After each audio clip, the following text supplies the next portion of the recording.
Hey, everybody.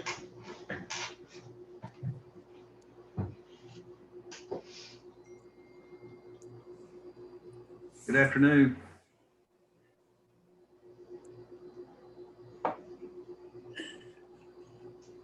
How you doing, Larry? I'm good. How are y'all?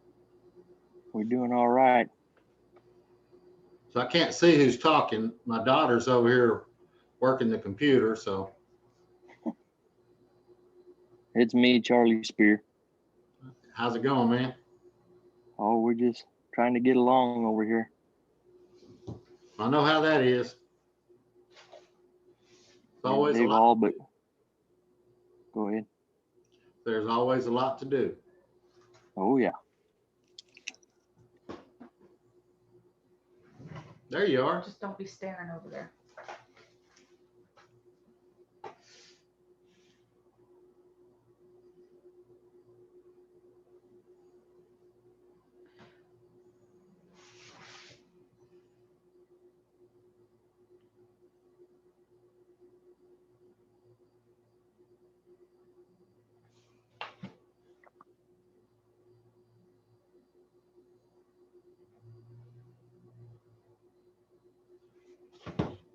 We'll be getting going here in a few minutes and give people time to get on here. No worries.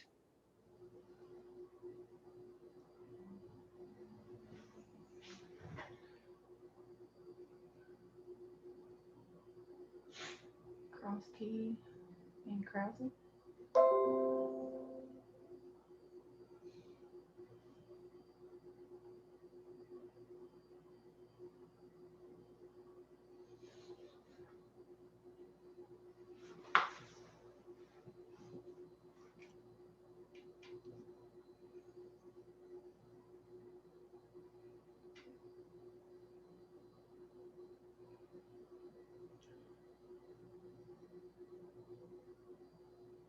So what subjects are y'all most interested in?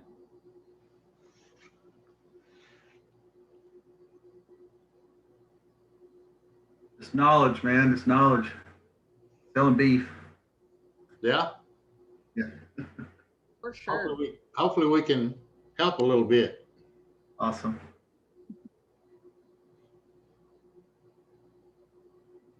This is our first time doing a Zoom meeting, so we're going to try to make this work. We'll get a little better at it as we go along. Every day is a new challenge with Zoom. Well, we're going to try. Lynn's over there across from me working on it, so hopefully she gets it going like she wants.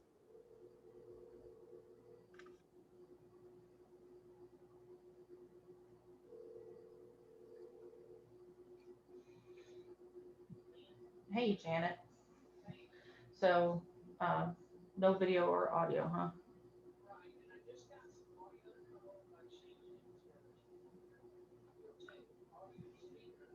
Okay. Huh.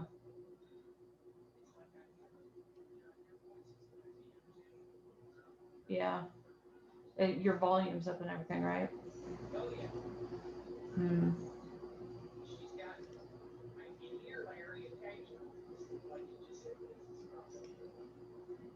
Okay, y'all are lagging pretty far behind then.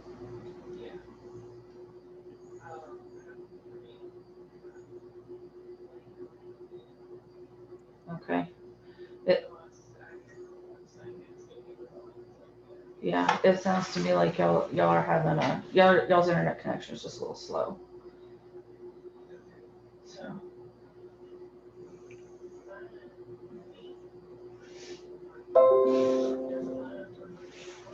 Mhm. Mhm.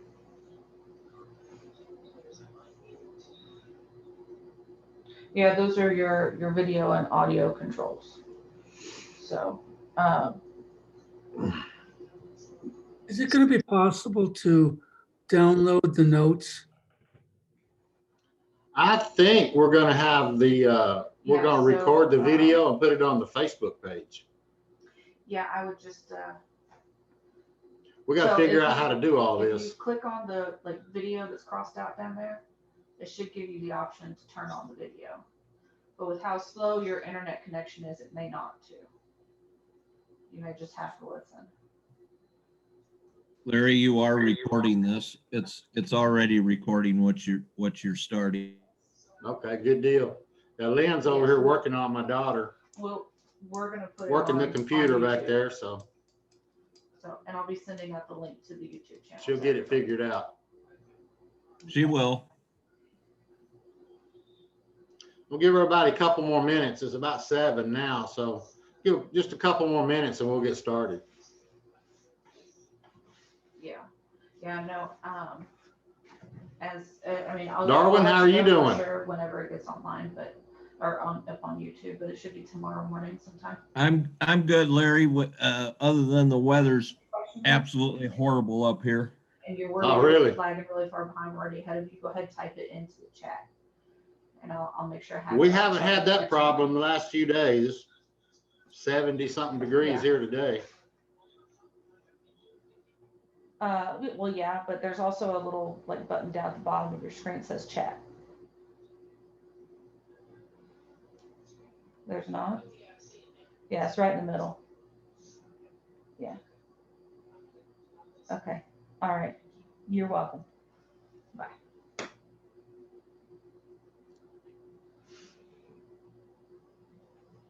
How many people's on there, Lynn? Can you tell? A bunch. It's like there's 38 right now. Yep, there's a bunch. We're good.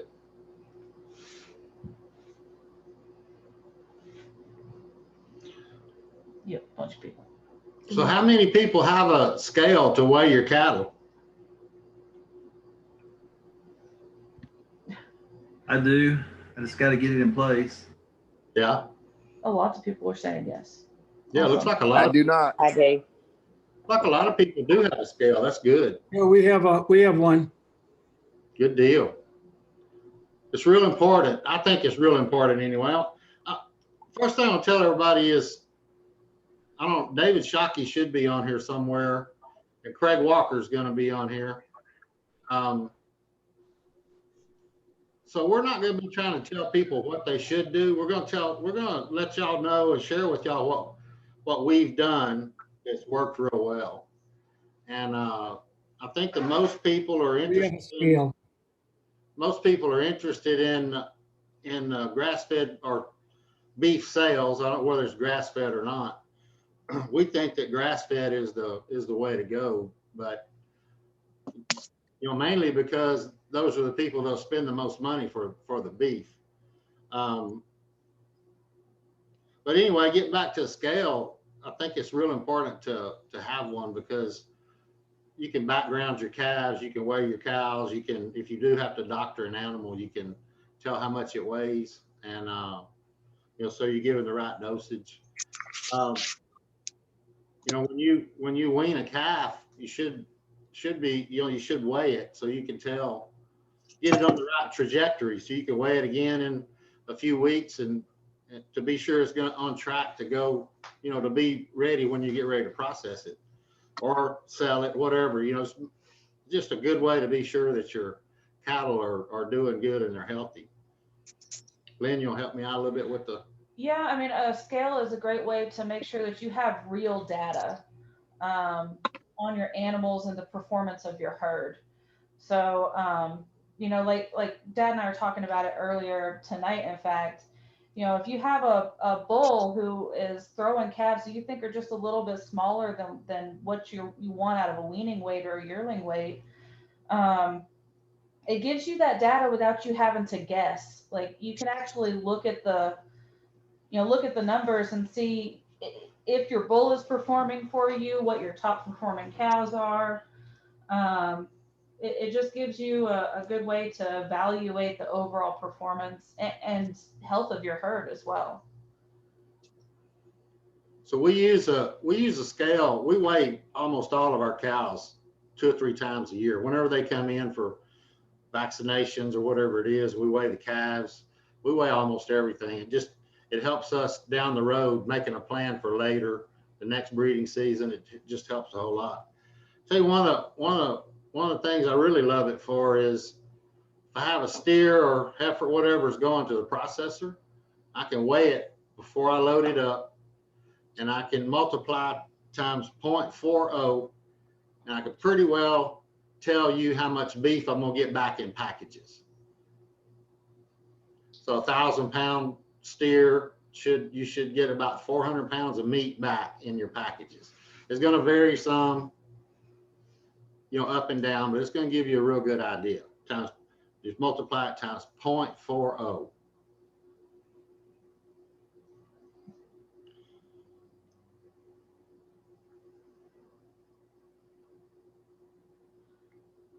So Lynn, what else about a scale? Where's David Shockey? Is he on here? Turn David on. David needs to be turned on. Come on, He's David. on. He's just muting himself, Larry. Yeah, I see him back there laughing at me. He needs to There you go. come on, tell us what's going on here. I tried. I was telling you, but I had it muted. But I was trying to be wary of everybody else's speaker. We have a scale. We weigh all the time. We weigh everything that we can weigh. Like you said, every time they go through the chute, our load cells are underneath our scales. So every time that cow or steer or whatever goes through the processing pen to be weighed, to be worked, we can weigh it and get a weight. We weigh them at birth. We weigh them at usually at branding too when we give the shots, and then we weigh at weaning, like you said, to get a estimate of what the cow's doing and also what your bull is doing. And then we weigh them every time we bring them back for whatever reason. We'll weigh them after we go through a certain grazing system. We'll take them out for 40 days and then bring them back and weigh them again just to see what that field actually did, to make sure we can rate our cattle, we can rate the pastures, we can see, a scale is probably your most valuable tool. And the more times you use it, the more valuable it is. So, and then like you said, we weigh them right before we take them to slaughter. So we know live weight, hanging weight, and then you can calculate your box weight back from that as well. So, before they ever start hanging, you almost know how much weight you're getting back in a package. That's exactly right. So let's see here. Neil's on here, I guess. Neil's talking about using a tape. Neil, you want to come on and talk about that a minute? To get a weight on your animals? I've never used one.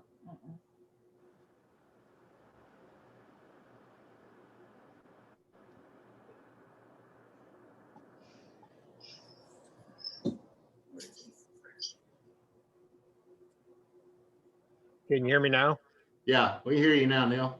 Okay. Well, they make a tape, and I don't know how closely coordinated it is to actual weights, especially with Aberdeen cattle, but at least it would give you some measurement of the growth curve of cattle, even if it wasn't precise.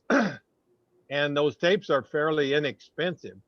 So for smaller producers that have only got, half a dozen cows or something like that, they can still measure the growth of their cattle by using those tapes. And those tapes, I think they measure maybe cannon bone length and maybe the girth of the animal. And then they have a calculation that gives you an estimated weight from that tape. Those tapes are very inexpensive. And for small producers that only have, a half a dozen cows or something like that, they still would enable them to make some measurements on the growth rate of their cattle. That'd be a great way to get an idea of what's going on, especially if you got used to using one, got accustomed to it. Larry, one thing that we've talked about in the Western states when we visited on this very subject was all the different ways you can weigh your animals using the scale, even if you don't have one.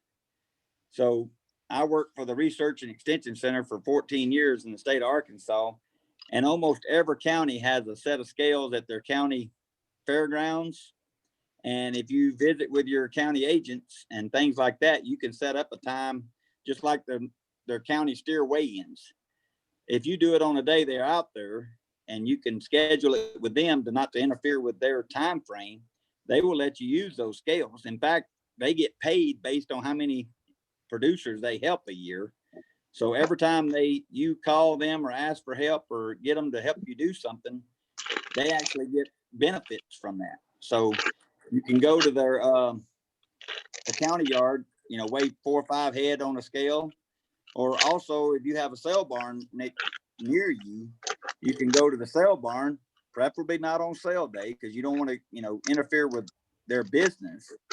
But you tell them, the sale's on Monday, you want to come by on a Wednesday and weigh your calves. Most of them, just as a benefit to their producers, you probably sell cattle to that establishment when you get ready to wean or sell. So they will let you use their sale barn scales. As long as it ain't on sale barn day, you could go to that particular establishment, weigh your calves just to get a weight on them. And there's several ways you can do that. Not all in fact count on you getting, paying for a scale to be at your place. That's always the best. But if you can't afford it, then there's several things like that you can do in order to get weights on your cattle at strategic times that can still help you. Yeah, that's exactly right. We've had a scale here forever, as long as we've been here, and it broke back. I think Craig Walker was here. We found out it was broke like last March, and I had to go weigh some myself I went to a rock quarry over here. They let me use the scale. We had to, you load your animal up, go weigh it, come back and unload it, and then go back and weigh your empty, so see what it was. But I think a lot of people live in towns where there's a cat scale, or the 4-H club has a scale, or like you say, the sale barn. They're around everywhere. Just important to get as much of that done as you can, so you can tell what your cattle are really doing.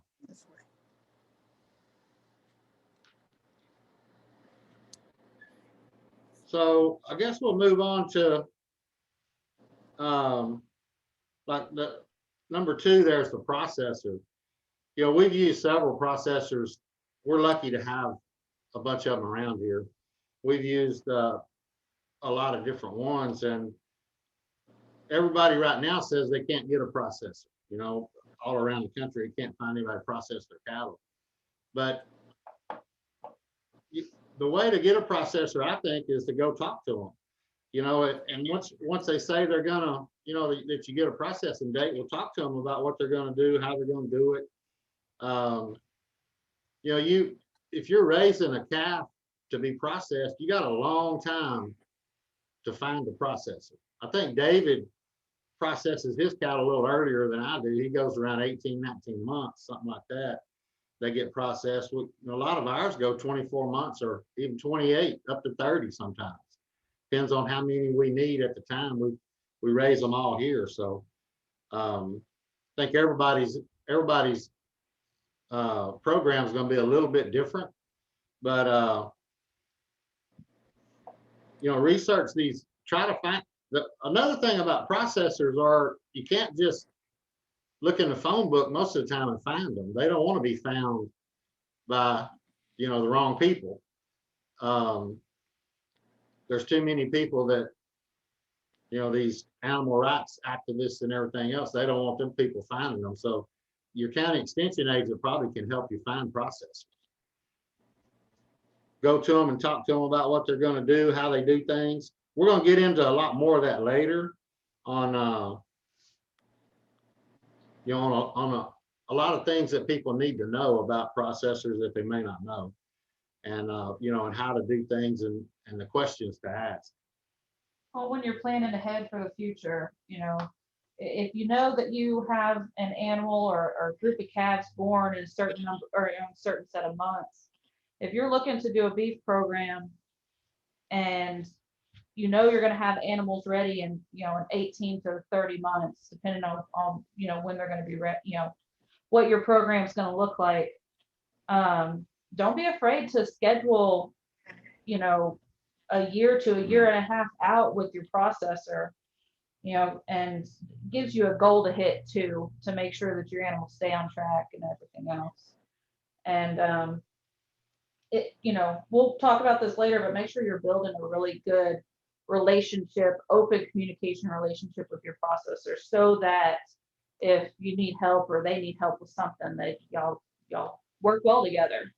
They're willing to work with you on your processing dates and that sort of thing. That's another thing about the scale that we kind of touched on there a little bit is you know, you have an animal or a lot of animals, however many you have a processing date now.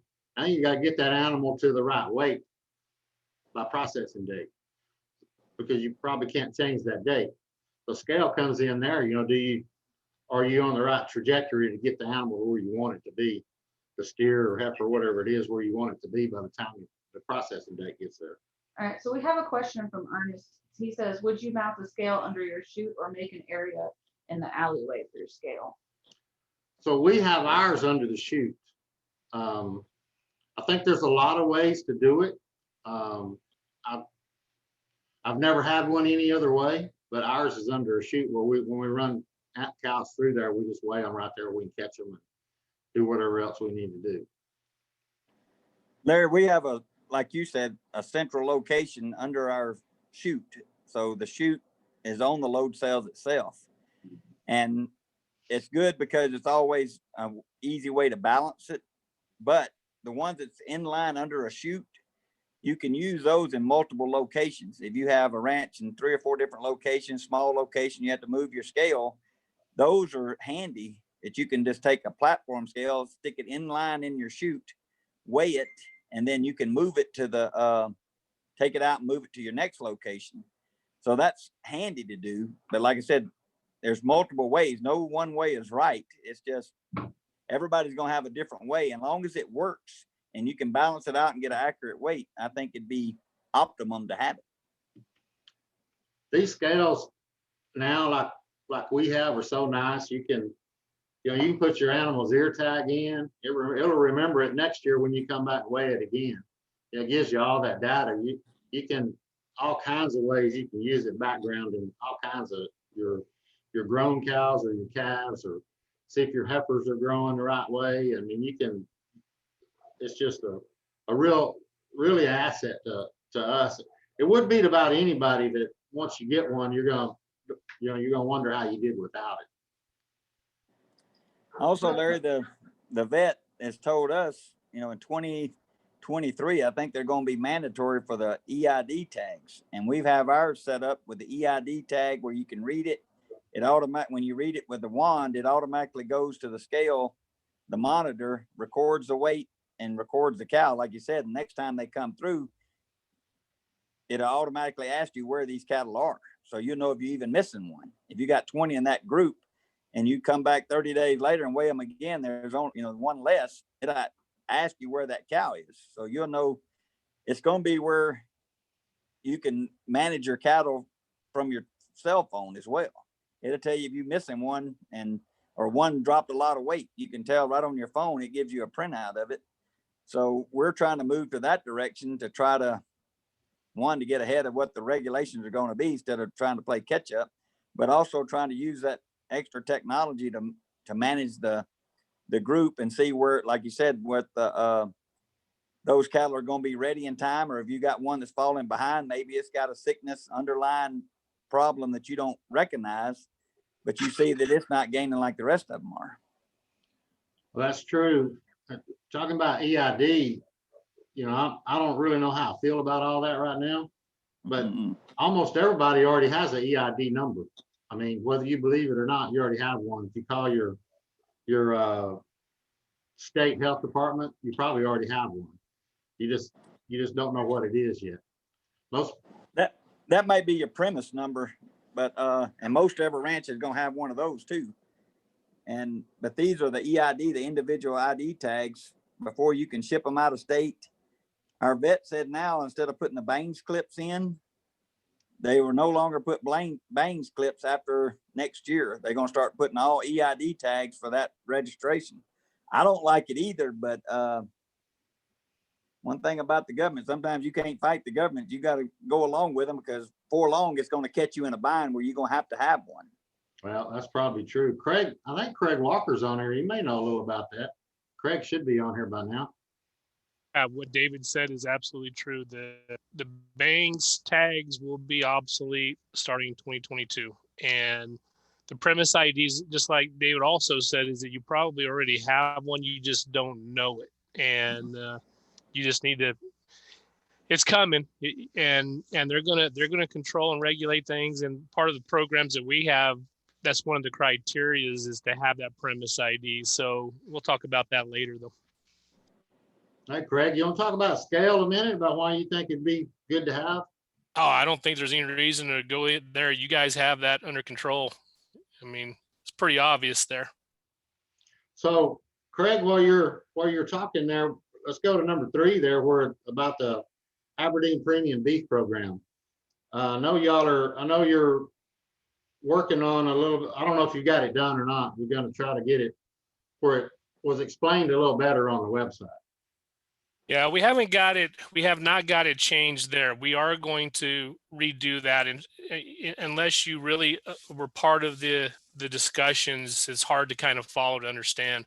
It's basically a program that was set up so that every producer of American Aberdeen cattle could participate in it at whatever level you wanted to start. We our introductory level basically is a source and age verification program, and I actually put the links to it in your chat. It's the one that says imiglobal.com/beef. If you see that on the sidebar there, that's going to take you to, if it's live. I didn't even look to see if it was live or not. It is. So if you go there, you can actually see where it says beef verification programs. The breed verified, there's a little section there about view all the breeds that are verified partners, and then there's an online application for source and age verification. And basically there's some criteria that you have to follow. The rules are spread out there on the second link that I gave you, which is the Aberdeen Premium Beef on the website. Part of that is a premise ID. The other part is the beef quality assurance, and that the DNA of any of the producing sires are on file with GeneSeek. And you can take it and grow it from any place that you want to grow from there. It's basically set up for you to, whatever your level of comfort is for an audit, you can take it and run with it. But source and age verification by third party, and I know that we've had some conversations about why our own office couldn't be that third party verification, but it doesn't seem that is accepted as part of it. So we use the IMI Global, and we hope that everybody participates in it, and look forward to people participating in it and growing that label.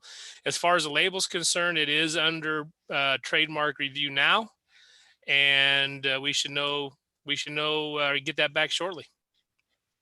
So Craig, I have a question about that. Do you have to get the IMI Beef Passport in order to qualify for the program? I don't think that you do. There's a, okay, let me see if I can get to that link again here. Hold on. There's an application. If you go to the American Aberdeen website, there's some live links there too, but there's an Aberdeen Premium Beef application. And then there's articles, view about the program, whatever here. But when you download this, there's 2 ways. What you have to do is you have to enter into the program, and then you have to basically audit out of the program. So everything that you're going to put into Aberdeen Premium Beef will be accounted for on the out as you sell them or ship them. I think they give you a right to ship bill. The reason why they do that is because they don't want you to sign up for 3 of them and then be able to sell 7 head. And so they're going to, and that audit is a simple audit. It's a telephone audit. You fill out some paperwork, and it's usually a telephone call and some communication through email. And we do have our own person. I'm trying to look for her name right now. It's Chloe, and I don't remember Chloe's last name, but she is who you would call if you were to contact IMI Global. And they'll work directly with you in getting set up to enter into that program. Dr. Walker. Yes, sir. It's a very, very streamlined, easy process. I can tell you that because I'm one of the ones that have done it. And you are correct. The criteria is premise ID, BQA certified. And then you are correct again. Chloe or someone from IMI Global will do a phone audit with you. And after that, there's just some paperwork that needs to be filed with them. I would point out, and you said it earlier, the bulls that these animals are sired by have to have DNA on file. So if you're using a moderator bull, and our breed association does not require you to DNA moderator animals, this program does. So that DNA on that sire has to be on file to qualify for that program.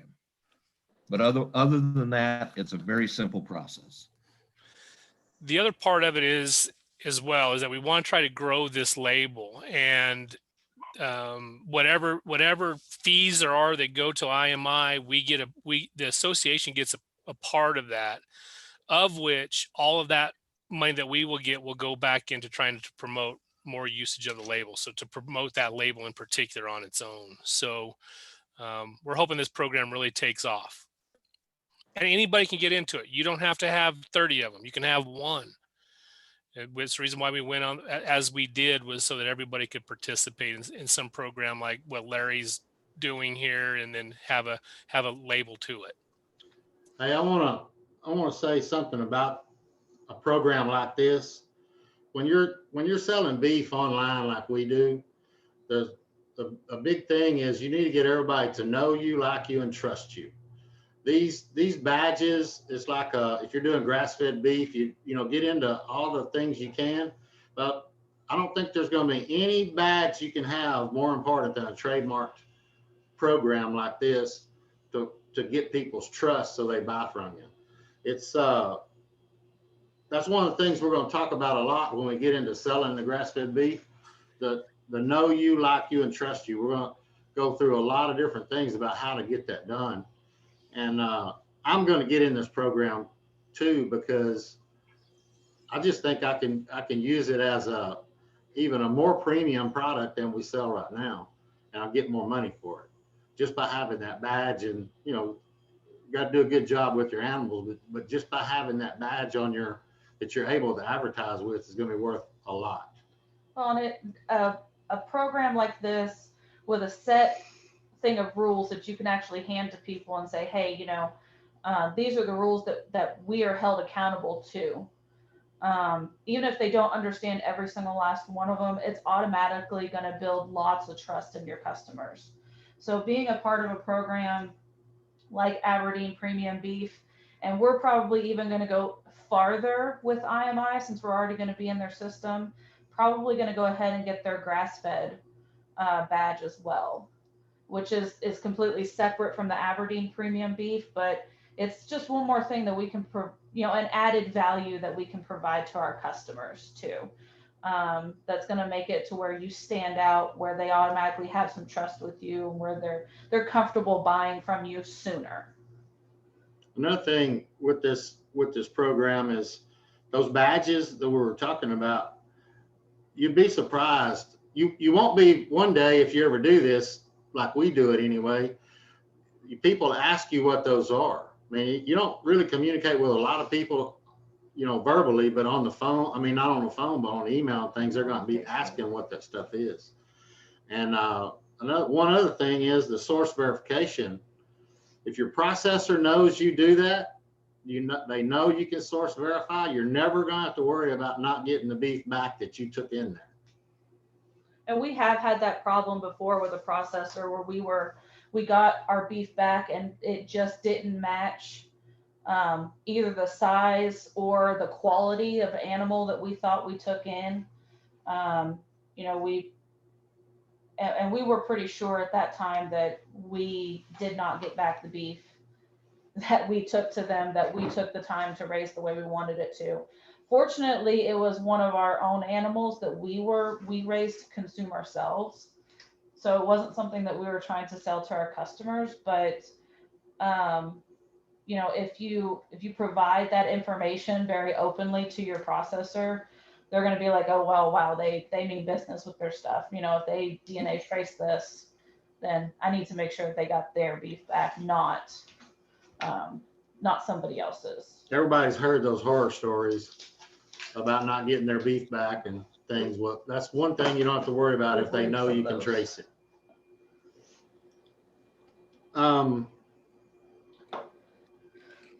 David, you want to talk about where it goes birth to processing time frame? I know I have 26, 30 months on there, but I know you go a lot earlier than we do. So you want to talk about that time frame? Yeah, it's kind of by necessity is how we do it. We always can plan our processing dates around that. And then it's once you get the cattle to be as predictable as what you think you can with the Aberdeen, which really helps, is we calve out earlier in the season than most folks do in our area. We calve the last week of February, first week of March, and then we'll have 85 to 90% of our calves born in the first 30 days by design, because we're trying to get those calves born as early as possible, because this used to be a trick question to all the animal science meetings that we went to ask producers is what's the number one thing that influences weaning weight? And the obvious answer is days of age. So the sooner you can get that calf born, he's going to be older and heavier than the calves born at the end of the breeding season, which goes to produce, you know, your more productive cows are going to calve early. Those steers are going to be heavier and get them to weaning, and then also to processing faster. So what we do is calve them out early in March. I think our average birth date is like March 10th, March 15th. And then our average kill date is around the 15th of October. So it'll vary between 18 to 19 months on most of those calves. But we do that as a necessity to get around having to take those steers through a second winter. So what we do, we calve them in March, wean them in October, background them through the winter. As soon as we can get them on grass, we put them on grass to start getting their weight built up, and then process them by October. The last calf will probably go out in November. Some of those April calves would go in that November time frame. But, and like you said, we get our processing date the day that calf is born. Basically by weaning, we're already booking a processing date, because those dates are hard to come by. So we get that date because we know our cattle, and from years past, this is like the 15th year of doing these steers. So we know what they're going to do. And that gives you an incentive to get that calf to that weight, like you was mentioned earlier. And if that calf's not ready, then he's probably going to be in a ground situation, just grind the whole thing, or make sausage or summer sausage, some kind of link, jerky, that kind of deal. You can use that for your tail enders, what I call them, ones that just are not being productive enough to stay in that process. Those steers are still making money, and probably make more money when you put them into that kind of a program. You can put them into that, you know, the link sausage, further processing, and use those animals that way. But all of our animals get processed on that 18, 19 months days of age, just to get them out before we have to take them through another winter. And everybody that grazes their own beef knows that your winter cost is your most expensive part of raising that steer. So if you only have one winter cost, that would, you know, reduce your cost to produce that animal from taking him through 2 winters. We figure about $400 over the winter to overwinter a steer. So that's built into our cost. So if I had to take them through 2 winters, that would be, you know, $800. So right there, it takes away a lot of your profit. So if you can do that, the only thing with that is you have to really manage those cows. You have to really manage the steers to stay on top of it, to make sure they hit those weights and those benchmarks that you've set up for your program, so you can hit those dates. It's easier, like you said, on the 24 to 26 months. If you calve in April and May, you take them through the second winter. By April and May, your grass is already coming on. You got some good forage to put into them at 24 months. So from 24 to 26, you can really push them again to make that flavor profile, which I know that's on the list too later on, but that's really important. If you can kill most of those cattle in a similar situation to get that taste profile similar to what your other product is. So if somebody buys a product from you, it always tastes the same. If some people that process all during the year at different times of year, different grasses are prevalent or different forages are available. So if you calve them out or process them in the spring, you got one set of grasses. If you do it mid to late winter and they just on dry hay, that whole flavor profile is going to change.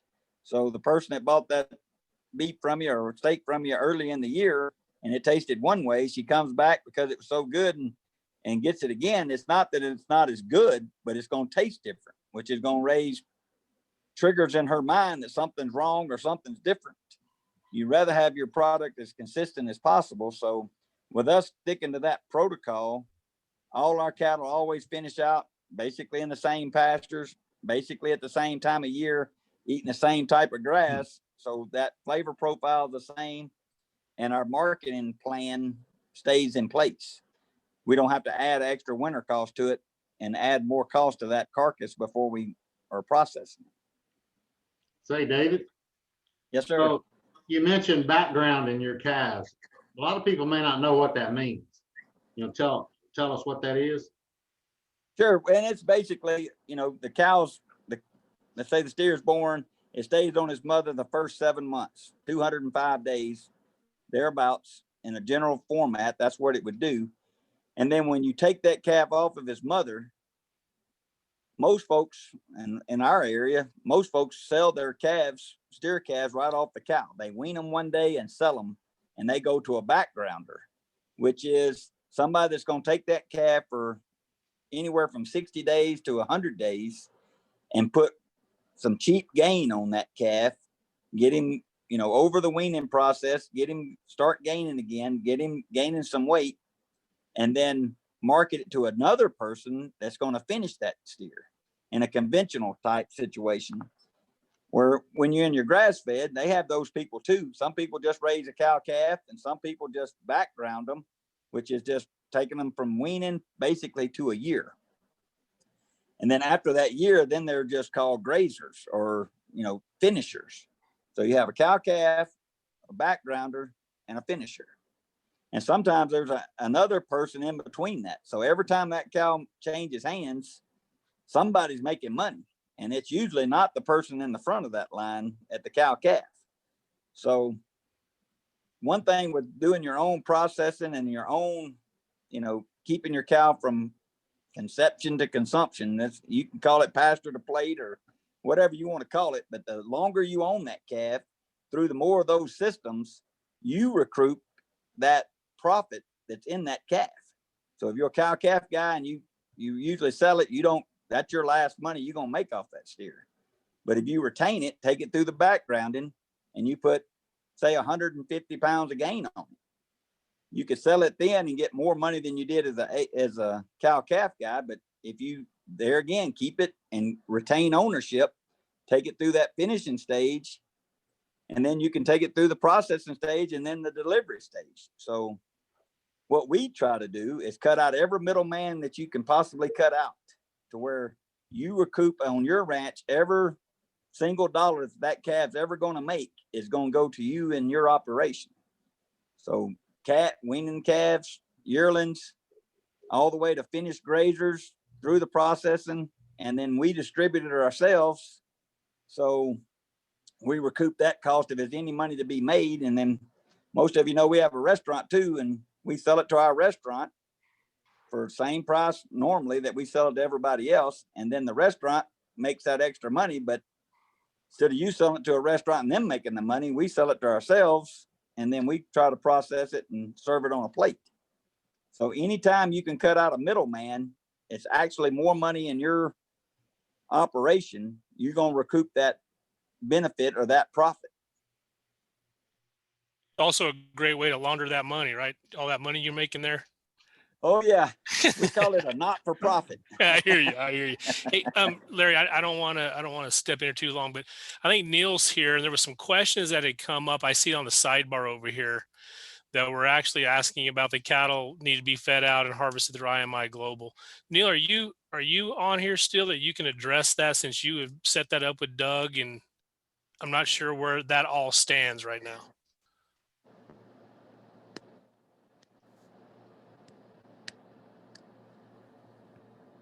I see he's there, but Neil, I think you're on mute. There you go. Okay. Can you hear me now? Yeah. Yes, sir. Okay. Yeah. Well, there's a couple things that I was going to bring up. One of the things, and Larry touched on it, is that the cattle that go through the Aberdeen Premium Beef program and are certified, because you've got your premise ID and you've got an individual EID that you get from IMI Global on each individual calf, and that those calves are all sired by a bull that's DNA tested and parentage verified, or DNA on file, is that you can really build trust with your customers, because those cattle are always verifiable, and that meat is always verifiable back to the source of where it came from and what genetics it came from. So if somebody gets a tough piece of meat or a great piece of meat, they could take a sliver or a slice of that meat and send it in and do DNA on it, and they could trace it all the way back to exactly where that came from. And that's one of the reasons why we wanted to do our Aberdeen Premium Beef that way, so that it's source, age, and breed verified, and can only be produced by using a registered Aberdeen bull who's got DNA on file. So that customer knows that they can trace it all the way back to where it came from exactly, and it's totally verifiable, and that really builds the trust with that customer. In terms of the feeding process, the Aberdeen Premium Beef label right now is such that you can do the way Darwin did and basically feed out your own cattle. We're trying to accumulate enough producers to feed out some pens of Aberdeen Premium Beef cattle, some verified cattle, but we just don't have enough producers that are in a big enough volume to ship all of those cattle to one feeder and have him feed it out. IMI has talked to some processors in Northeast Colorado that are willing to harvest those cattle for us. And when we get that trademarked label, that label could then be put on that beef. So it's, it's kind of a growth thing, which comes first, the chicken or the egg. We haven't grown the program big enough to where we've got enough volume of cattle to do that yet, but that's our intention, and we want to try to be able to make this thing grow and be able to market a label that is trademarked and ready to be slapped on the meat product.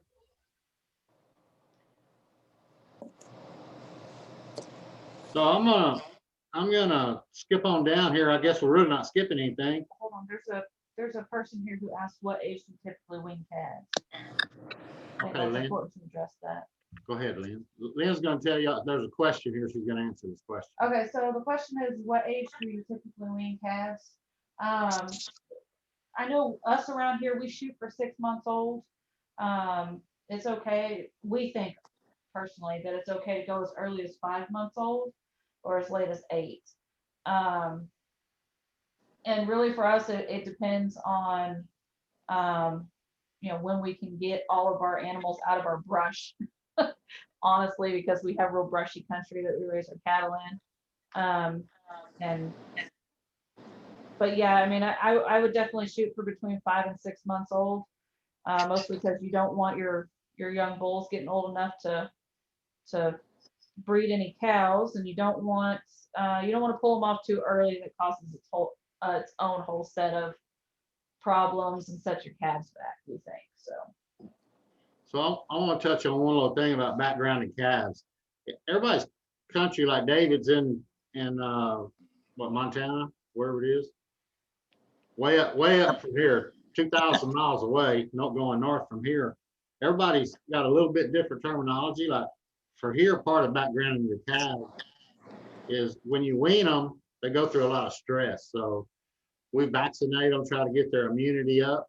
You'll vaccinate and have them in pretty big groups.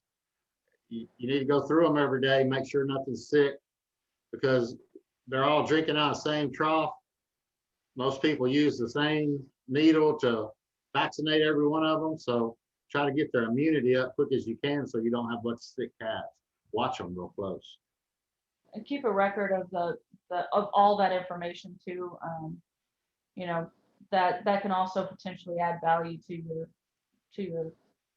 your herd, or if you're planning on selling those animals on, it could potentially add you a little bit of value to your animals as well. Larry, could just to say, I see that Kimberly had asked another question here, and Darwin, I know that you've been through this process. It was talking about, once again, a barrier of having to travel across state to a certified USDA plant. That's not the case, is it, Darwin? Do we lose you, Darwin? No. And I guess in answer to that, I haven't had any trouble getting my USDA processed beef done in the state of Iowa. So I don't know about having to travel across state lines to have that done. I do know that there was a law that was changed last year in June that did allow small processors to process beef across state lines. So I guess I'd have to do a little bit more checking on that, but I guess I don't know the answer directly tonight to that question. I think what a lot of people are trying to ask here is if you want to participate in the Aberdeen Premium Beef Program, and this is a question that we've tossed back and forth here too, because it says on the website that you have to have your animals fed and then harvested at an IMI approved facility. Is that actually the case, or can you do like what we do and do all of your finishing at your own ranch and then get it processed at a facility of your choice? Or does it have to be an IMI certified facility? And I guess I'm not going to answer that for IMI, but I would venture to guess that as long as it is a USDA inspected processor, they won't have a problem with it. But I'm not going to say that for IMI. And that is exactly the way I understand it as well. And I will tell you that in our next setting, and I had told Larry this already, is I will have Doug Stanton from IMI here to have a conversation with us about that. But again, as long as it's USDA inspected, I really don't think IMI is going to have a problem giving you the release to have it processed. So I want to move on to, David touched on flavor profile a little bit ago. Your good spring grasses and everything, you probably have a pretty good flavor profile, but there's a lot of ways really to get that done. And here in the spring, when they're on spring grass, we can process anytime. you can process almost anything on a spring grass. It's good and fat, ready to go. But the rest of the year, when they're eating old hard summer grass or whatever it is, we bring them in to we have a big barn over here. We don't put them in the barn, but we got a bunch of pens around there. And we put them on oat hay and alfalfa, which we have to ship the alfalfa in because we don't grow it here. But we want at least 45 days. So you have a flavor profile for those animals where they're all going to taste the same when you process it. Because you can really get some bad stuff going on. And there's more, like I don't know how many people have had animals processed and you don't think they taste right or they smell bad. Sometimes that's from other things, like your processor not taking care of that carcass when it's hanging in the cooler, or not trimming off the outside cover off that animal and throwing it away, mixing it in with your ground meat and stuff.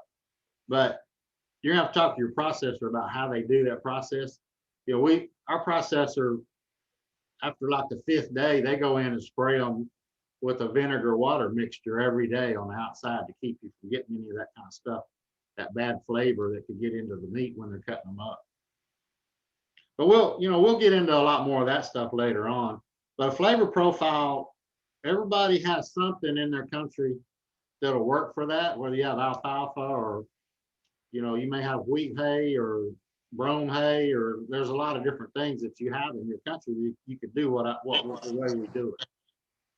You just want to be consistent with it. You want to talk about that a minute, David or Neil or somebody? Sure. And like I said, it lots of grasses will work, but some grasses won't. And I mean, depending on the profile that you have and what pastures you have available, you might have to do like you are saying, Larry, to feed them all that oat hay during a certain phase, that last phase, to get it to taste correctly. Even though they're grazing something else, that flavor profile is still going to be the same. One thing you need to watch out for is like weeds in your pasture. A lot of the weeds are good forage, and you can use those as forage to eat and make weight on your calves. But certain weeds are very toxic and make a distinct taste.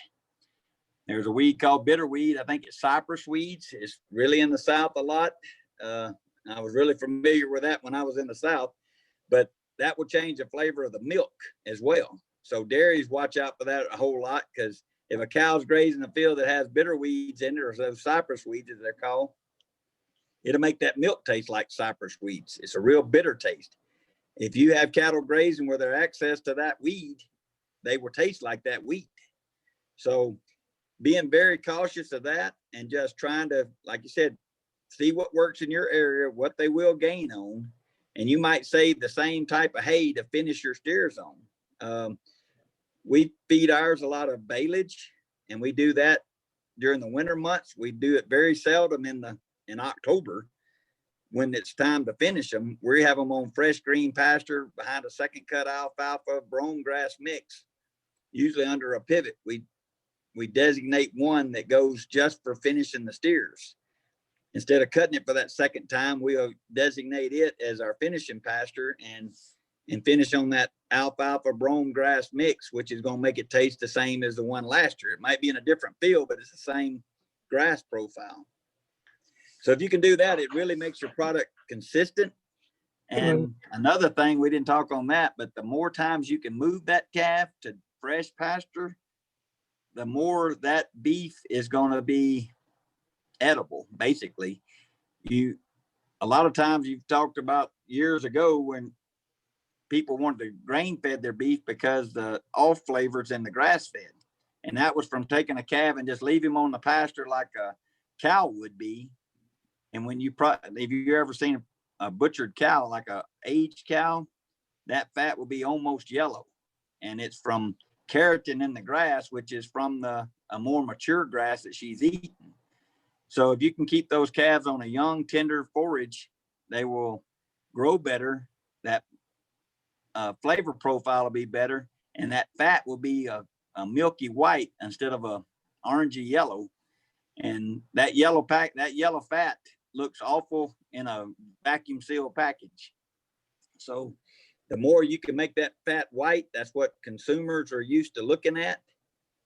If you have an off flavor or off color, they're going to think something's wrong with the beef. It may not be anything wrong with it, but just the looks of it is going to make them turn them off or make them want to give it back or, you know, bring it back to you or cause you trouble down the line. So the more you can do that, and I'm sure we can get into that deeper on how to graze cattle and how to manage them, but that all affects your flavor profile. I'm gonna get Lynn to talk about the next topic. There's processing. I think we've touched on a lot of it already, but we'll get her to go over that right quick, and then the care prior to process. She's gonna go over some of this stuff for us. She's real good at that. She takes care of most of that here. Yeah, so I do. I manage most of our relationship with our processors here. And basically tell my dad what to do, honestly. Yeah, no joke. If we're being real honest here, I tell him what to do. Boss him around a lot. So when we honestly have gone through, 6 different processors since we really started selling beef. And we have seen some problems. So the biggest thing that you can do if you don't already have a processor that you really just love is, do some research on your local processors that you have available to you, and honestly get all up in their business. Ask lots of questions. Ask to see their cutting floor. Honestly, I would ask to see their kill floor too, probably not while they're killing, but ask to see their pins in the back. Ask to see what the product looks like after it's been packaged. Just to make sure that you are completely comfortable with the way they run their business. Make sure that you do some research on your state laws as to, what the certifications are. Like, I know in the state of Texas, we have county certified, state certified, and then USDA certified processors. And we are capable of using all 3 of them for our business. We've used a county processor, and we're able to sell shares of an animal off of that, even if it's going outside of the county. We're able to use state processors to sell within our own state. We have one right here local who is, he does a great job, honestly. And for our half and whole beefs that people pre-order, a lot of the time we'll use him because, quite frankly, the processing is about 50 cents cheaper. We've had a couple of people when we're using a custom exempt, which is like a county inspected processor. It's stamped in Texas anyway. I don't know about everywhere else. It's stamped, every package is stamped not for resale. We've had a couple of people over 20 years ask, well, why does it say that? It's because you can't resell it. Yeah. What we tell them. Everybody's accepted that so far. But another thing about the inspection process is the same here in Texas anyway. If it's custom exempt county, or if it's state, or if it's USDA, the inspection process is the same for all those people. Yeah, and they have to abide by the same, at least in Texas. I can't speak to every state because every state's autonomous when it comes to some of this stuff, except for USDA. That is a federal inspected plant. But Texas adheres to the exact same rules as far as processing as the USDA facility does, except that state and county processors don't have to keep a USDA inspector on site whenever they're in operation. USDA processor does. Got a number 2 there, man. I have a couple more things. Okay. See how bossy she is? One more thing that I really wanted to get across to everybody is make sure, and this is one thing that I probably lost my temper just a little too much, which I don't normally do that. Dad got heard a lot of that whenever that happened. We had a processor who we thought was doing a pretty good job, but we could not figure out why in the world they kept pushing back our pickup dates for our beef. And so we kept having to push back delivery dates to our customers. And finally, we nailed down the owner, and he said, oh, well, that animal wasn't killed until 2 weeks after you dropped it off. Whoa. Yeah, see what I mean? I had the exact same reaction, but a little more violent.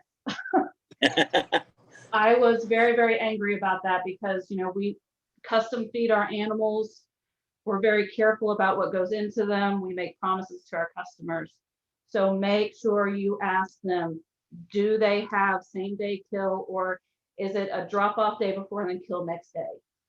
The processor we use now, you drop it off. Well, we drop on Mondays or Wednesdays. They kill on Tuesdays or Thursdays. So you drop it one day, they kill the next. Yeah. And they will take them. But the reason they do that, and I think Lynn's going to talk about this in a minute, is to be sure their rumens are emptied out. So there's less chance of any kind of contamination when they're taking the guts out of the animals. Yeah, so and that falls right into our next thing, which is care prior to processing day. If you have same day drop off, like they're going to kill same day that you drop the animal off, you definitely want to pull them off of any sort of feed the day before. Do not pull them off of water. Make sure that they still have access to all the fresh, clean water that they want. But in order to make sure that rumen has started to flush itself out and you don't have as high of a chance of contamination, go ahead and pull them off of feed and hay 24 hours before the kill day.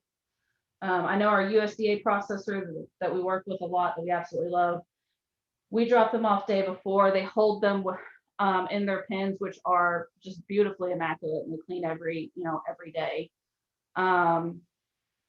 They hold them for 24 hours and provide them with fresh water, and then they kill the next morning after you drop them off.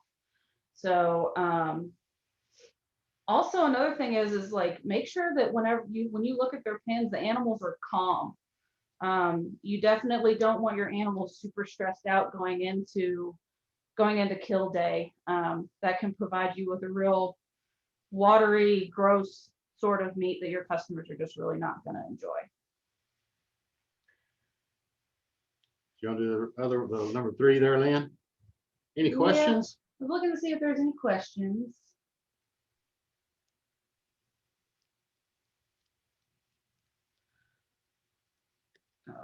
Walker, you can just wait till next time.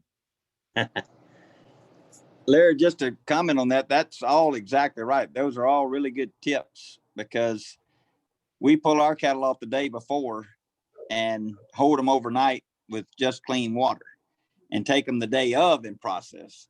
But most of the time, those processors want them there the night before for 2 reasons: to get their rumen empty, and then also to make sure those cattle are on time, because all their employees are getting paid, say, at 8 o'clock in the morning. And if you don't show up to 9:30 in the morning, they done wasted an hour and a half waiting on your cattle to get there.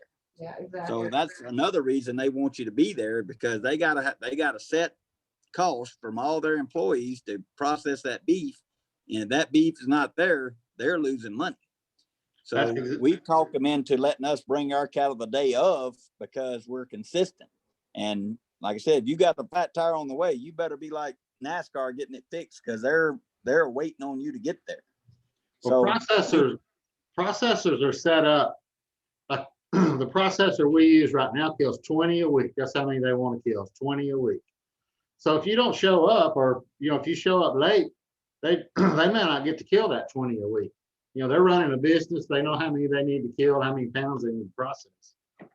Well, that leads right into our next one is, the best thing that you can do for your business is to understand that your processor is running a business too. And you want to be the type of customer that they need, so that you build a real positive relationship with your processor. It's just like building friendships and stuff. I mean, you have a really good friend, they're going to bend over backwards to help you out. And your processor is the same way. I know a lot of the time, we've had our processor call us and say, hey, someone just dropped out on us. You know, do you have one ready right now? Because they know we have, you know, pretty consistent numbers of steers ready to go. And we're, you know, if we have one ready, we're like, yeah, we have one ready and we'll be there in the next hour, because that's how long it takes us to hook up the trailer, load the calf, and get over there. So, I mean, you need to be the type of customer that your processor wants to have. So I'm gonna touch on something right there. We've been doing this about 20 years, and we think we got pretty good at it the last few years, but we've had to change processors for different reasons. They sell out to somebody else, and then you don't think they're doing a good job, or the butchers all quit and leave, go somewhere else. Butchers are a lot of times like roofers. They're on a different job. Every time you turn around, there's different ones in there, you know? But the way we've got in with other processors is we tell them, you go by there and talk to them, they tell you we don't have any openings. Well, then you tell them, well, look, you know, you're this many miles from me, and if you have a cancellation, call me and I'll have a cow loaded up in 20 minutes and headed that way. And that if you can really do that, you need to get to where you can do that. If you don't have a processor, if you can tell them that and you can really do it, then they're gonna, once they call you one time, they're not gonna call all those other people on the cancellation list. They're gonna call you because they know you're gonna be there.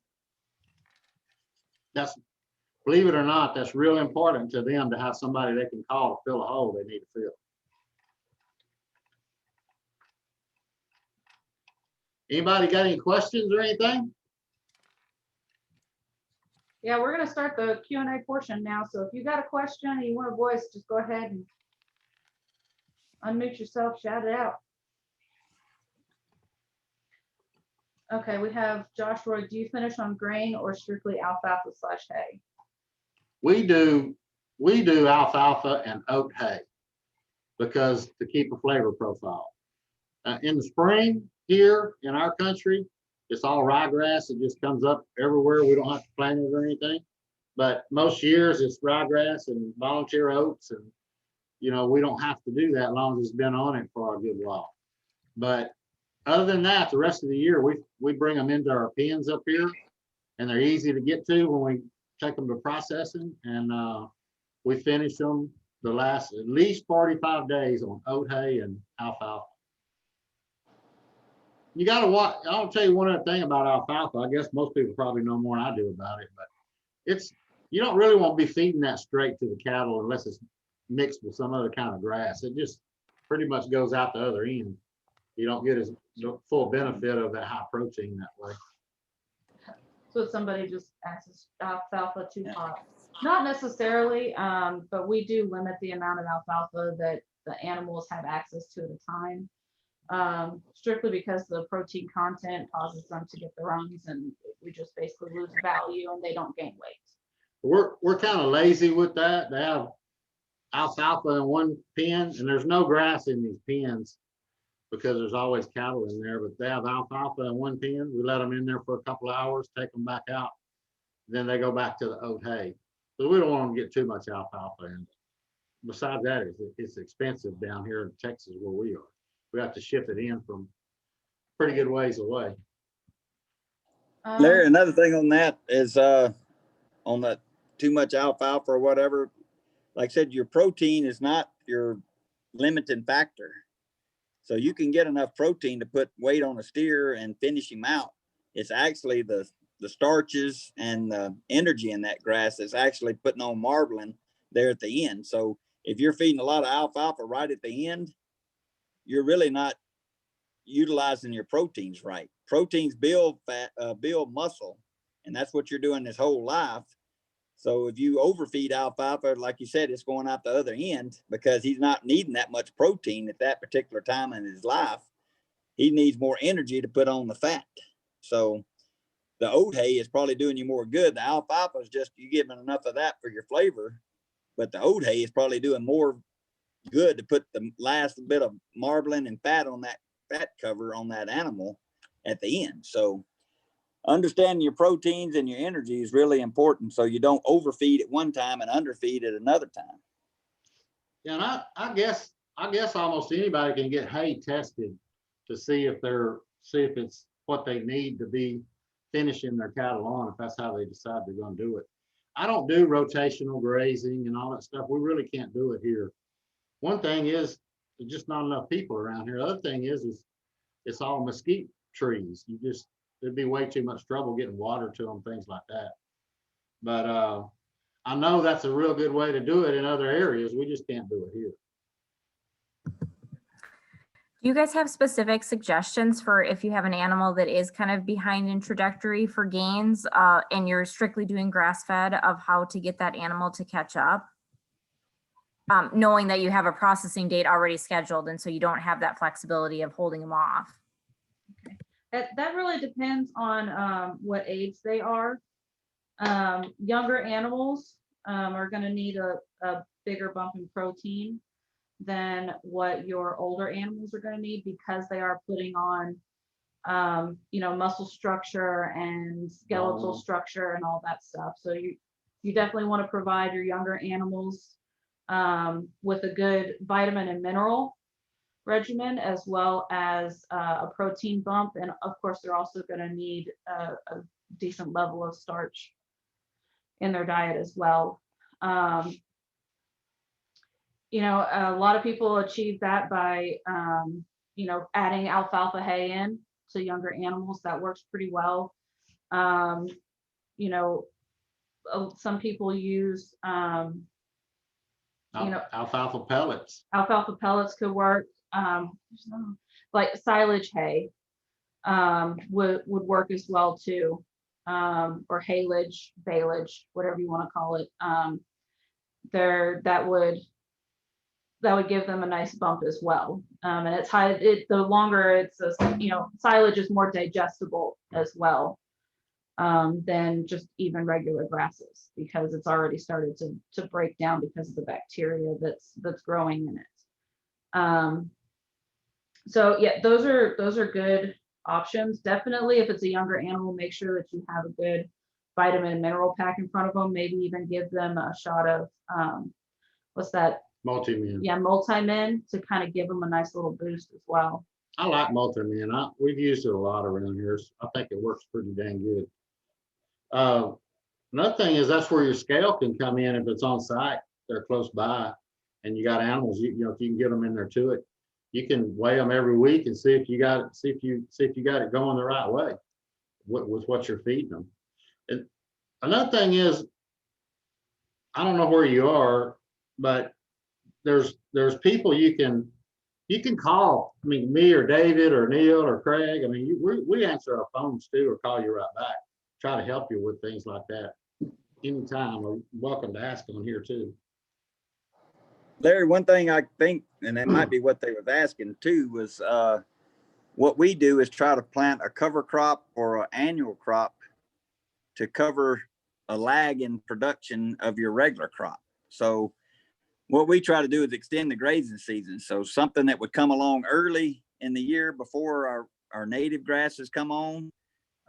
We've planted, some wheat, winter wheat, and try to get that in production early enough, like early April, where those cattle can graze that till our summer grasses come on.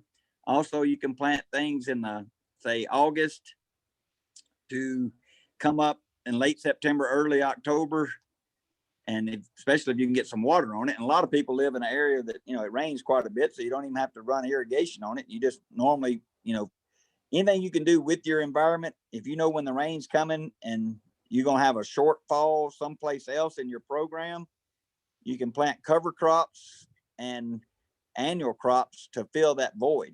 So what you're doing is trying to extend your grazing season to feed them less hay if you can. And then also those cover crops, things that you can do that a lot of people don't think of as grasses that you can graze is, and that's kind of my background, but we used to plant soybeans, corn, milo, crabgrass. A lot of people, you say around cotton or corn, you talk about crabgrass, they start cringing when you talk about it, but crabgrass is one of the best grasses, most palatable grasses you can eat, a cow can eat. And it really has some nice gains on it. So any of those crops, and most people don't consider corn a grass, but it's the fastest growing grass there is.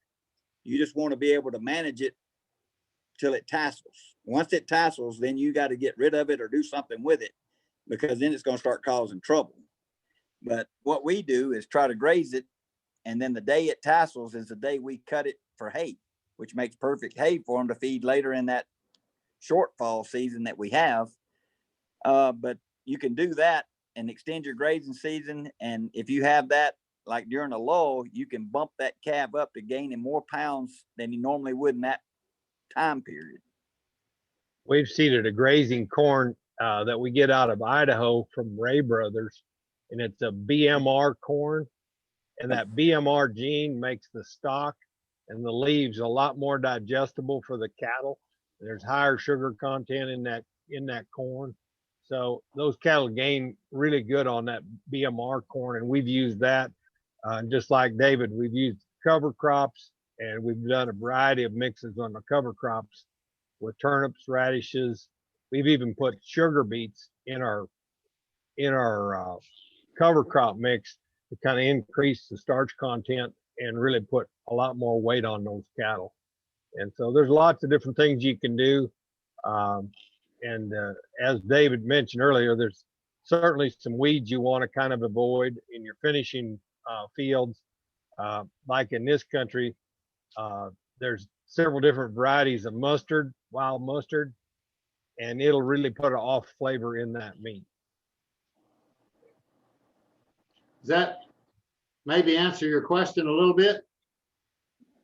Yeah, I think so. I think just the struggle would be potentially having to separate that animal from the rest of the group to kind of give it these special supplements, if you will. But I guess we haven't necessarily ran into it yet where it's been a real big issue, but looking farther out, it might be. So we'll have to troubleshoot then.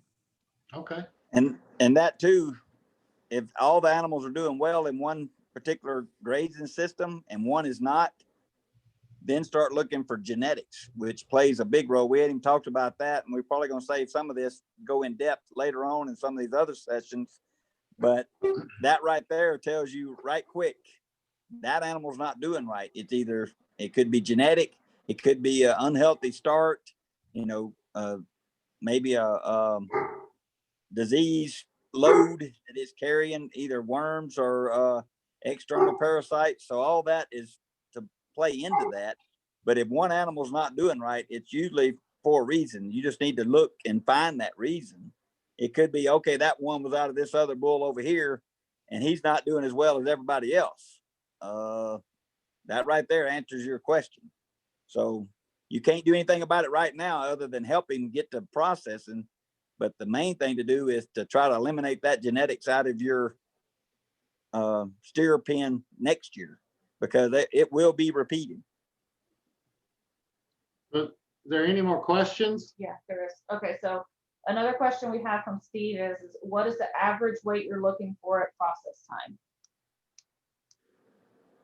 I think that really depends on what percentage animals you're running. I mean, we don't really look for an average weight. We make sure that the animal has gotten to their full frame size before we even move them into finishing.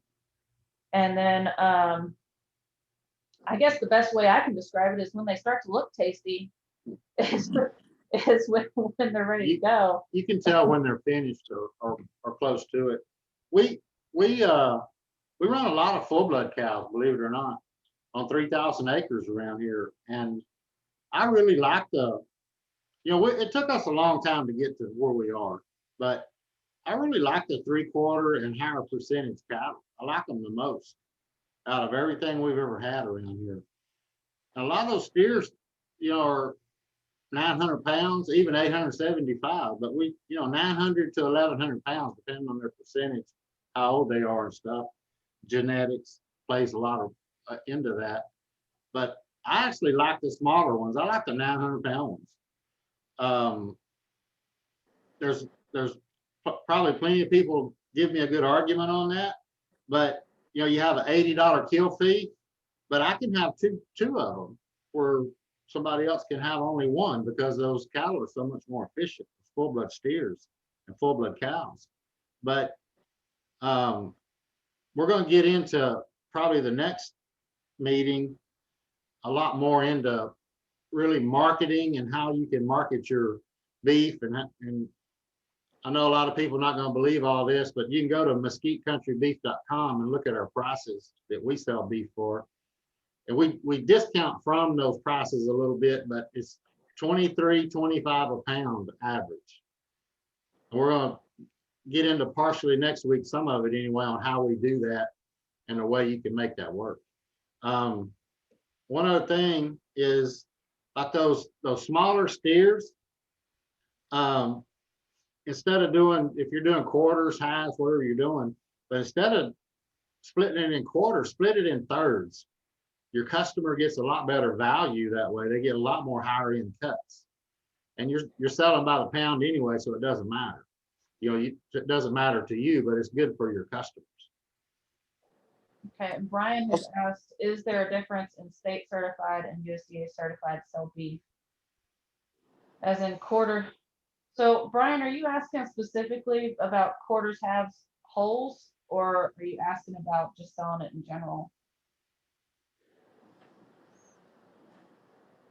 I was thinking, well, some other people had asked a question earlier Uh-huh. if about the certifications, but also on the understanding that you probably typically can't sell individual cuts with just a state certification. You have to sell them basically the animal or a piece of that animal and then pay for the processing as well, or have them pay for the processing. Yeah. At least here in Colorado, that's how it works on the private side anyway. Yeah, here in the state of Texas, it works a touch different. If we're going to be selling out of a custom exempt, which is basically county certified, we have to sell that person a share in the animal. So they have to buy either a eighth, quarter, half, whole of the animal.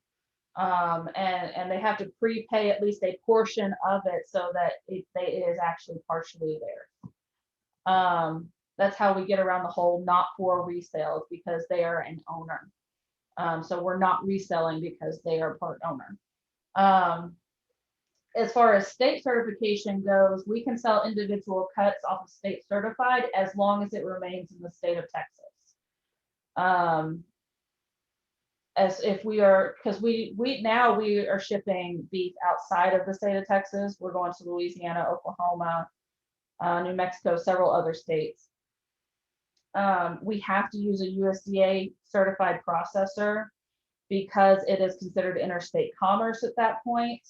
And that's the only way to guarantee that you're covering the, federal law as far as how the beef is harvested. I think every state's going to be a little different. Everybody's going to have to see what they can do in their state. Yeah, and definitely utilize your county extension agents, or whatever informational thing you have in your state. I know for us, it's the Texas AgriLife. Or even ask your processor, say, hey, how are you able to dispose of your beef? Because a lot of processors don't necessarily just do custom, they also do some wholesale themselves as well. So use as many resources as you can to try to figure out what your state requires. Also, most states are going to have it on their website as well. It's just going to take some digging to probably get to it. Yeah, Larry, I agree with all that. Every state's different, so you need to find out those rules to make sure you don't get crossways with them.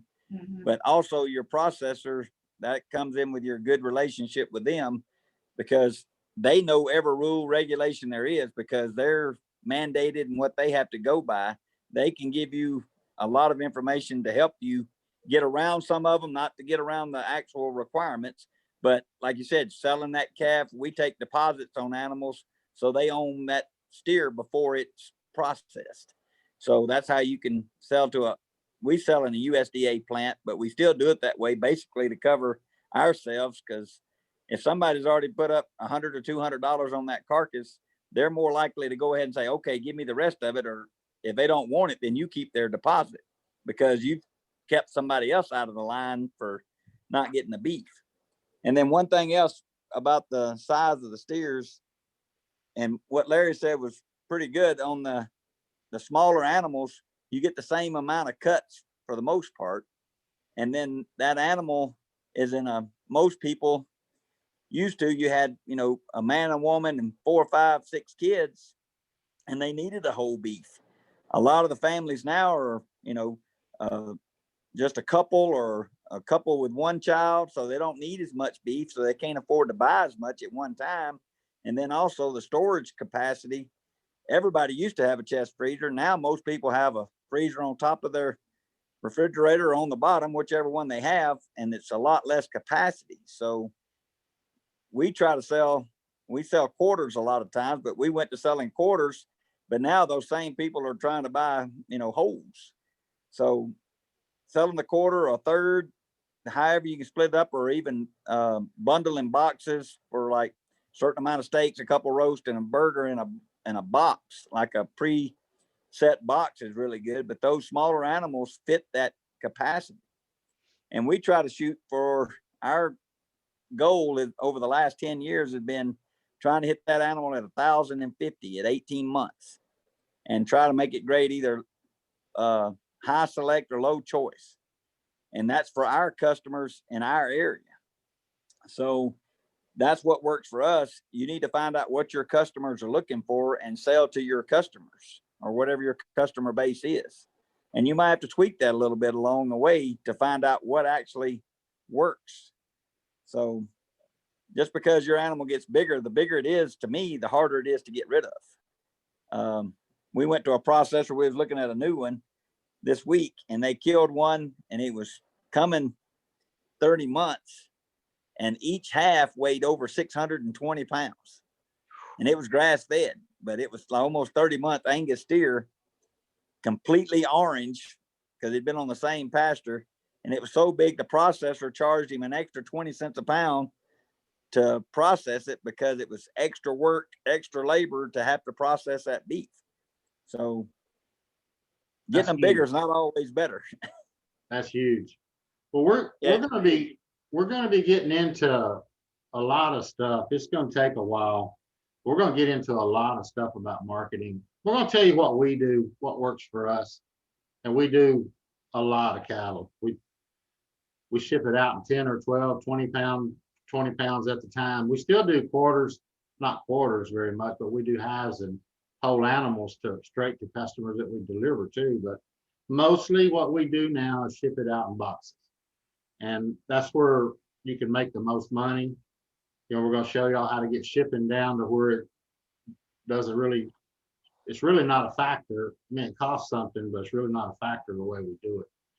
And the size boxes to use for what you're going to be doing. There's a lot of stuff. It's going to take a long time really to go through some of it. So if any other questions? I see Lynn's over there tapping something right now. Yeah, so we have another question from Bob. Says, are you steering all of your animals, or has that made a big difference? We do. We steer all of ours. We don't process any bulls. I've never processed a bull, so I can't really tell you much about it, but we steer all of them because we just don't want the problems with those hormones, with the hormones going wild, out. And we run our steers on an 800-acre pasture, and it's full of mesquite trees. And well, more than that too, we also heifers that don't meet our requirements for going back into the herd as breeders. They also go into our beef program as well. So the last thing we want is to have a bunch of bull calves mixed in with our feeder heifers as well. So everything that's male that goes into the feeding program, which is 99% of them. Sometimes, most years it's actually 100%. We don't want them, one, fighting with each other or breaking out of fences or causing any sort of issues like that.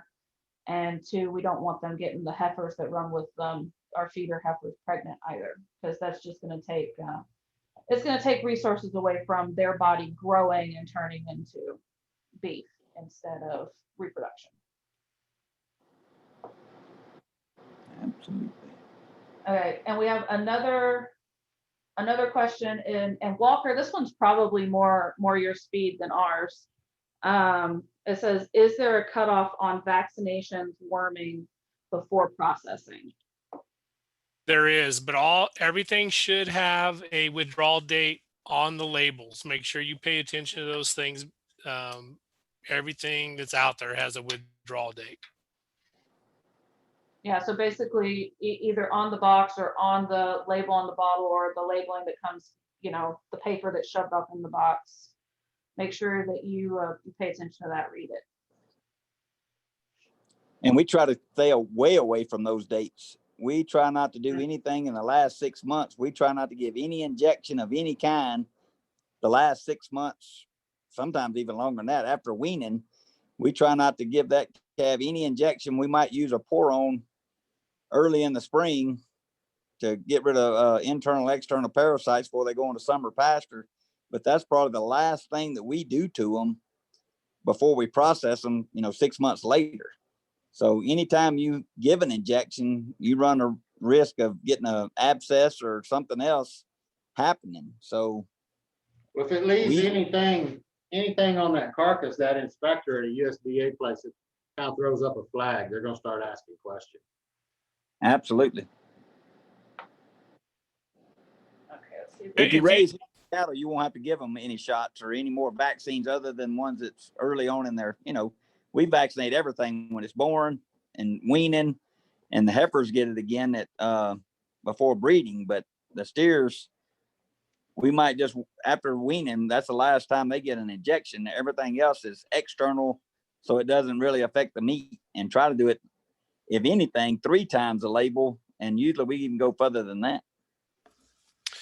I just posted it on your sidebar for everybody to see it. There's a part of the requirements for the IMI Global, the Aberdeen Premium Beef, is you have to be BQA certified. If you're not familiar with the beef quality assurance programs, please familiarize yourself with those. Basically, it's a husbandry type issue that you can certify yourself, your ranch, yourself in particular, with several different qualifications there. If nothing else, take the time. It takes about an hour for each one of those sessions and there's a little self-test. There's like little quizzes along the way, and then there's a test at the end. Once you get that, you will be beef quality assurance certified. Now, this is exactly the courses that they make a lot of the junior exhibitors take before they can show at like Denver or any of those kinds of places, but it is also what you will need to move on with IMI Global in the Aberdeen Premium Beef. It's pretty good, just basic general information. I would encourage everybody to take a look at that if you haven't already. So I did post that on the side there, that bqa.org. That's another badge that you can put on a website or on your advertisements that builds trust. Beef Quality Assurance Certified, or BQA badge that you can use. And I will take all of these links that Craig has provided and go ahead and send them out in the email, just like how y'all received the link to the Zoom meeting today. Any more questions? Y'all can come on and ask them too if you want to. Unmute yourself and ask us something. I was late getting in. Are you going to have a recording of the full meeting tonight available? I know I see a recording. I'd like to see the part I missed. Yes, ma'am, we sure will. Probably tomorrow morning, I'm going to put up this recording. It's going to be both video and audio on YouTube. So hopefully everything went well and it recorded fine, and I'll get it up there tomorrow. Wonderful. Thank you. This is just great. I am so glad y'all are doing this. I'm a startup, actually my retirement. So I have a small acreage, but the Aberdeens are the ones that I want to go with for it. And I'm really excited. We're in North Georgia mountains, just removed the trees off the acreage, getting it graded, getting the seeding in after the liming. And so it's a major startup, but it's great. It's so exciting. It definitely is. And the part in your in where you're at right now is just all future, and it's just exciting. I remember There, seeing it with ours. I can find no Aberdeens for sale in this area. Oh wow, And really? yeah, down south, I've seen a couple of people that are raising them, but up here there are none. And it's like, okay, how far am I going to have to drive to get my starters? Don't worry about it. Just post your phone number in here, and I'm sure everybody will call you to sell you something. Thank you guys. This is great. I'm looking forward to more. Welcome to the breed. Yeah. Thank you. And we want all the interaction. Don't be afraid anybody to ask a question or type it in or ask us either one.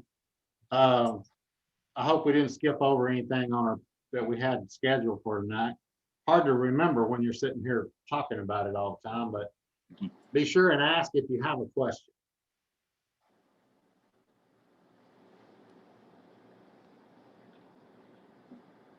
Craig, you or David or Neil, anybody got anything else they want to add to this? I had a quick question. Are you able to hear me, Adrian? Yeah, we hear you. Oh, okay. All right. Sorry. Vermont reception could be a bit on the fritz.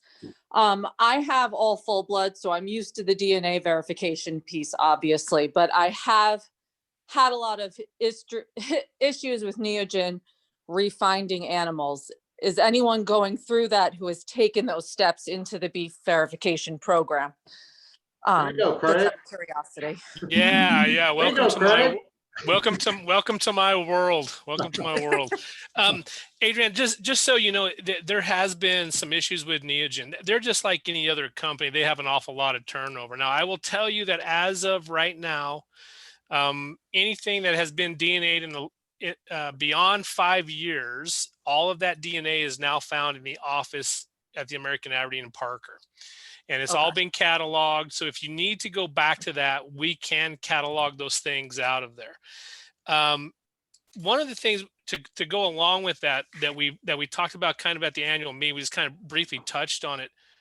One of the things that we've been trying to get done is have people to record their animals. I mean, I don't know how many of you record every one of them, but we're getting ready to come, I think, with the whole herd reporting, which is going to be basically they're going to charge you $2 or $3 for everything that's in your inventory. First of all, we need to clean the inventory out. That's one of the reasons why we're going to do it this way. And then beyond that, you go on to the website once you get those calves, and you can record those calves for whatever that fee is. If it's $3, that $3 is going to be applied to either your recording, so that it shows that cow's had a calf that year, or it's going to apply towards your registration. So instead of it being 15, it'll be an additional 12 or whatever it is. So we do know that there is issues out there, and we're trying to get all of this put together. Neogen is working with us. Sherry in the office is working really hard to try to get it all through the limbs. You're going to have more control of your own herd inventories here in probably the next 30 days. And so as long as these Zoom meetings are going, I'm assuming that we're going to be having some other Zoom meetings, which is going to be bringing that process to the forefront. And we hope that you guys will all be attending those as well. But as of your question, Adrienne, that's where the DNA is right now. And they have worked awful hard to get 18,000 pieces of DNA registered and applied to a number of some sort within our office. So it should be easier. If you have issues, call the office and they can get that for you. Yeah. And all of my issues have been worked out. As I said, there's just sometimes I'll go to register 5 animals and they can't find 4 of the dams that were 2 years old that they registered. And it's like, oh, I have to go get each individual. I know Ruth very well at this point because and Ruth tries awful hard. And we are going to be going back with your papers. Anything with your registration papers, we'll have all your barcodes put back on them. So okay, so it's going to be an interesting next 30 to 45 days here. So all right, thank you. all these places like GeneSeek, and there's a lot of other ones that DNA verify stuff. So don't think I'm talking bad about them, but what it is a bunch of scientists trying to run a service business. And instead of business. What's the people problem trying to with run a that? service There's no business. problem. I don't see a problem with that. Craig, we've had trouble with GeneSeek and Neogen and all those for a lot of years, but it's not going to change. They're all the same. Is there a list of topics that's coming out as to when they're going to be presented, going forward? So that's really still a work in progress. I know that this series is probably going to be about 6 weeks long, and we're going to cover a lot of different topics. And the reason why there's not a set schedule is because we just haven't completely laid it out yet. Because honestly, this idea has only been around for probably the last 3 or 4 weeks. So, we're still in the planning process ourselves, but as there's more information, we'll definitely be sharing it with y'all as far as, when things will be and that sort of thing. What are you most interested in? I was going to say, Larry, I think that we probably ought to invite people to send an email to whoever needs to be in charge of that, of topics that they would be interested in covering. I think that would be really good. Yeah, absolutely. If y'all have a topic that y'all are really super interested in, you want to see us cover it here, go ahead and send it to aberdeenprofitpanel@gmail.com, and we'll definitely collect all those. And if the main 3 people who are not who are doing this and putting all this together, if Larry, Craig, and David don't have expertise in it, we will find somebody who does. If you have a pressing issue now that you want to answer to, send an email, call, ask it right now, whatever, because we want to try to help you with it. That's what this is all about. Yeah, or some issue that is going to come up.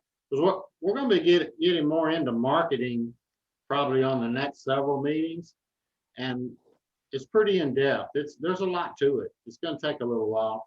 People might want to write a few things down because it's a lot to it. But we're going to teach you. Well, I'm not a teacher, but we're going to tell you what works for us and what works for most people. Probably the most successful people sell grass-fed beef. I got into Aberdeen 5 years ago. I ended up buying some cattle from a gentleman that said they were papered.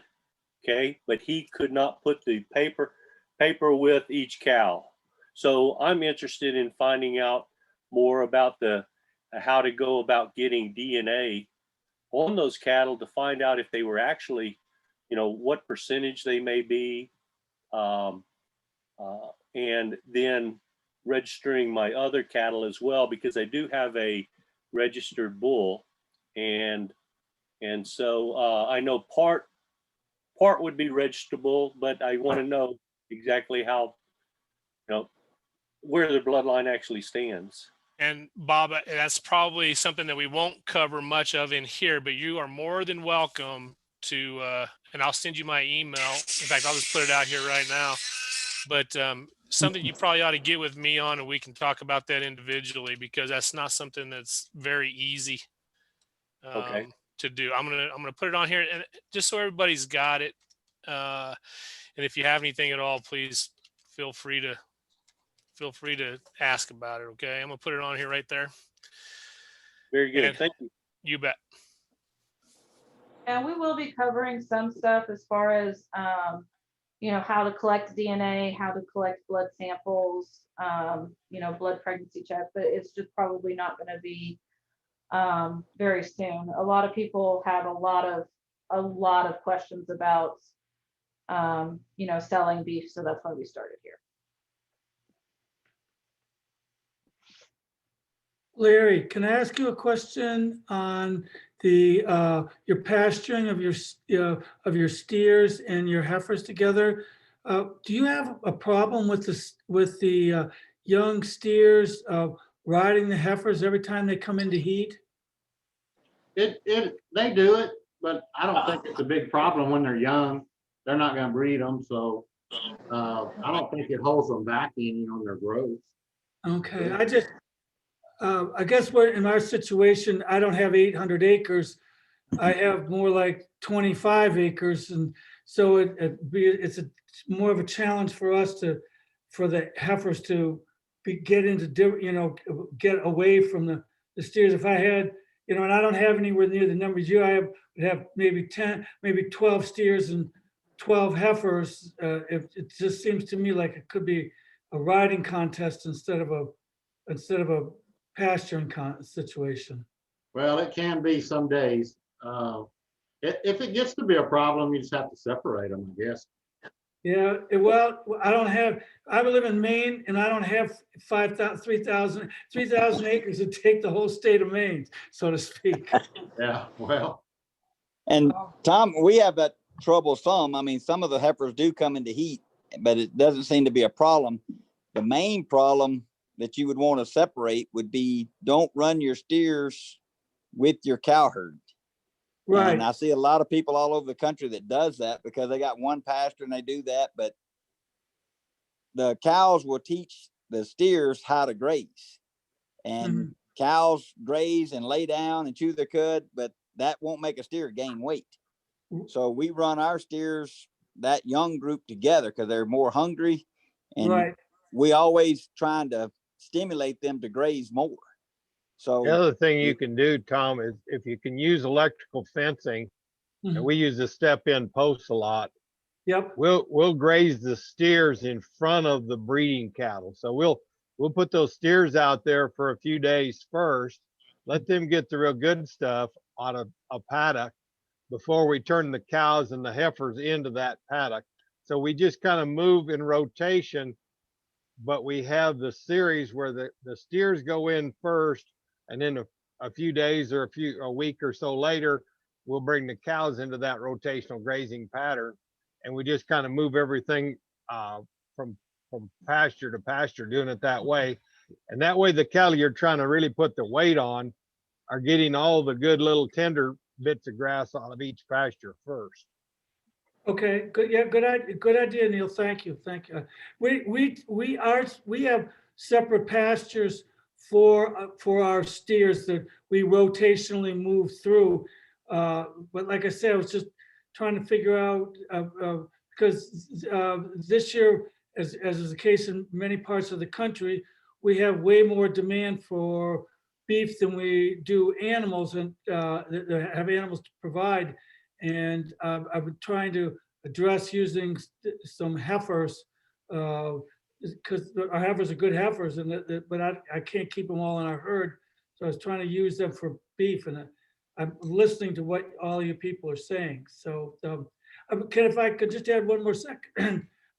As you people were talking about selling to your customers, so we sell sides and quarters for the most part, but our biggest sort of success in the last 2 years has been what we call a variety pack, which is actually an eighth. And it, as I promote it as 2 grocery bags, it comes out to about 25 pounds of hamburger. It's a dozen steaks. It's 2 roasts. It's 2 2-pound packages of stew meat, and it retails for around $525 plus or minus. And anybody that has a refrigerator can put 2 grocery bags of beef in. And for the couples that are just starting, or for couples that are testing, it's been a huge success for us. And you can also build up your customer base pretty easily if you can take one animal and create 8 customers for it. And if you add 8 times 500, you look at $4,000+ per animal. That's real good. That's a good job there. That's more than most people are getting for theirs. That's real good. Yeah, I mean, congratulations on that. We took a lot of years to find the exact same thing. Is that your smaller packages, your quarters, your 8s. We even have a few even smaller boxes just to introduce people to our product. And they've been our most popular sellers and our most successful. Yeah. The best way to sell beef is 20 pounds at the time or less, in my opinion. And go ahead and charge a lot for it. And you open your customer base up to, probably over 100 times more than you have trying to sell them a quarter or a half a cow. Right. And you can charge more for it too. The day of a family with 4 kids and grandparents and three generations living in a house that isn't today. And so you have to try to, and that was when a side of beef was what it was. And today that isn't the case. That's exactly right. Thank you. Listen, I thank you for this, for all the group, for all the input. It's been a tremendous 2 hours, and I've learned a ton, and I've enjoyed listening to everybody's comments. So thank you. Anybody else?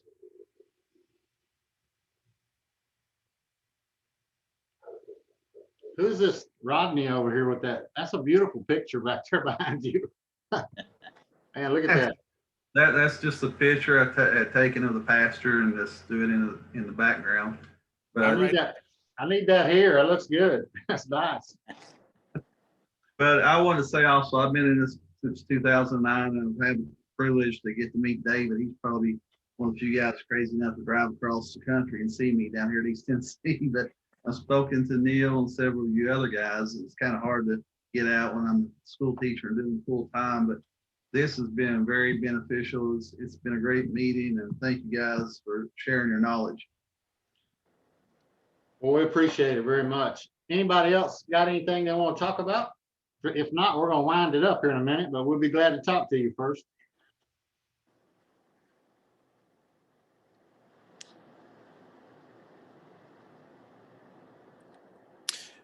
Thanks everybody for showing up. Appreciate it. Yeah, thank you very much, and hope to see everybody back in a couple of weeks. Watch your email and watch your spam folder too, because some of these emails wind up in your spam folder. They're coming from an email blast program like we're using, so watch out for them. We'll be sending some. Thank you. Thank you. Thank you very Thank much. you, everybody. Thank you. Thank you guys very much.